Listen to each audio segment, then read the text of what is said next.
How's it going, everyone, and welcome back to another video. Today's video, I'm going to be giving you guys a breakdown on who to bet on for UFC Fight Night on ESPN, Volkov versus Blaydes. For this card, I'm just going to be doing the main card, all 5 fights on the main card, and I'm going to be doing 3 fights to pick from anywhere on the card, which is going to be the prelims, and then the other 3 fights to pick are going to be coming from the main card, so there's going to be 6 total fights to pick.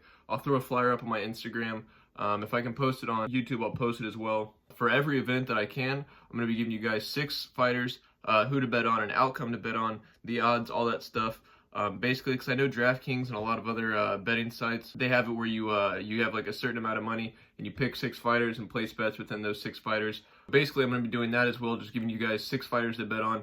So the first 3 fighters that I mentioned in this video are going to be the 3 fights from anywhere within the card. And then after the first 3, starting with the Roosevelt Roberts and Jim Miller fight, that'll be the beginning of the main card, and everything will go as normal. Real quick though, I don't condone any type of sports gambling or betting, but if you guys are going to do it, I suggest you do it with me. I'm very accurate on my picks. Like the past 3 events in a row, I've been above 60% on my predictions. So I'd say I'm a pretty reliable source. But yeah, without further ado, let's get into the video. Alright, so for the first fight to pick on this card, I'm going to be picking Frank Camacho over Matt Frevola. Matt Frevola is just young in his career. He's only had 10 total fights. He's 8-1-1. Camacho, on the other hand, he's a very seasoned veteran. He's finished 19 of his 22 wins, with 17 of those 19 finishes coming by knockout. So for this fight, it's going to be a pick'em fight, and I'm going to be picking Frank Camacho, minus 110 odds, and I'm going to say by knockout. For this next fight up, you have Roxanne Modafferi versus Lauren Murphy. I'm going to be picking Roxanne Modafferi. They're both very seasoned veterans. I believe that Modafferi is going to be more well-rounded. She's a very good grappler. She has very well-rounded stand-up as well. I feel like Murphy is going to be at a disadvantage on the ground. Stand-up, Murphy might have the advantage, or it might be pretty neutral. Overall, I think that Modafferi is the better fighter. And this is another pick'em fight, so I'm going to be picking Modafferi with minus 110 odds. And for my third fight to pick from anywhere on the card, I have Bobby Green versus Clay Guida. Bobby Green, he's a very seasoned fighter, much like Clay Guida. Green has lost 5 of his last 7. He's a blue belt in Brazilian Jiu-Jitsu, which is going to be tough for someone like Guida, who's a very good grappler. He trains with a very grappling-heavy team at Team Alpha Male. Overall, I just believe that even though both these fighters are very seasoned, I believe that Guida's probably fought the better competition.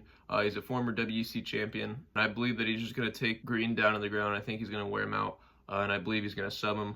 So for my pick, I'm going to be picking Clay Guida at plus 180 by submission. This next fight up, and for the very first fight on your main card, you have Roosevelt Roberts versus Jim Miller. Roberts, I believe he fought on the Woodley Burns card back on May 30th. He fought fairly recently. He won that fight by rear naked choke. Roberts is a brown belt in Brazilian Jiu-Jitsu. I believe he's a very well-rounded fighter. He has very good hands as well. Very good, very sharp, very fast boxing. Stand-up's on point. I believe his stand-up is going to be better than Jim Miller's. Grappling-wise, I really don't know how this fight's going to go. I would believe that Miller would have the edge on the ground just simply because he's a black belt and Roberts is a brown belt, but we really don't know until this fight happens. I believe standing up, Roberts is going to have the advantage. These fighters are 10 years apart. Jim Miller is 10 years older than Roberts.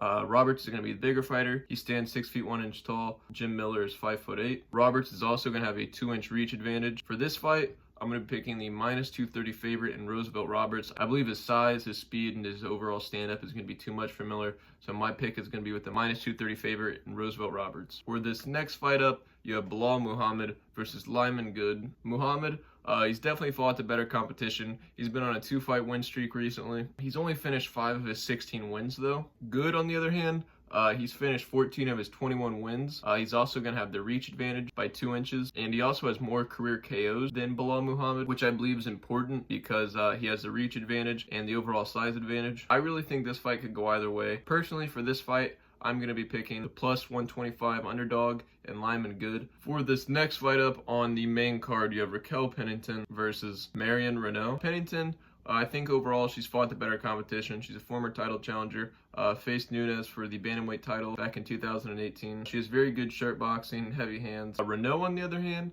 she's going to have a 1/2-inch reach advantage. She's very well-rounded as well. She's a black belt in Brazilian Jiu-Jitsu.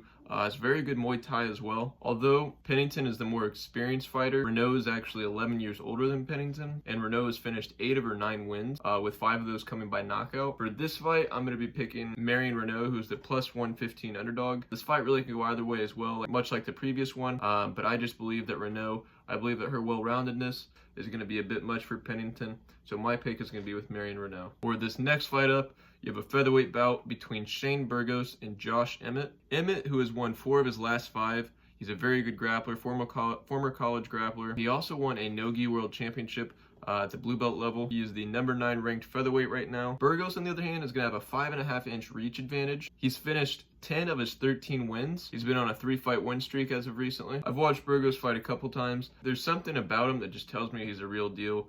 He seems very well-rounded, and he's pretty big for the featherweight division.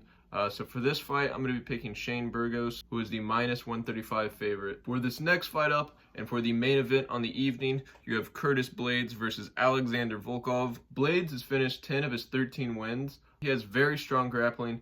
He's a former Division I wrestler. He's very athletic, very strong. He also has very heavy hands. Almost every single fight that he's in, he just takes his opponent down to the ground and just beats the snot out of him with his ground and pound, his elbows.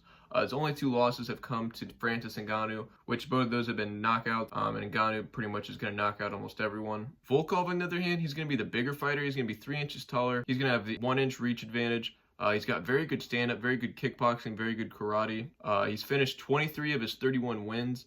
He's a former kickboxer, so he's very dangerous on his feet. If you're Blaydes, you're going to want to look to take this fight to the ground, get a takedown, and try to beat up Volkov on the ground. If you're Volkov, you want to stay standing. Volkov does have very good takedown defense. You saw that in the Fabricio Verdum fight.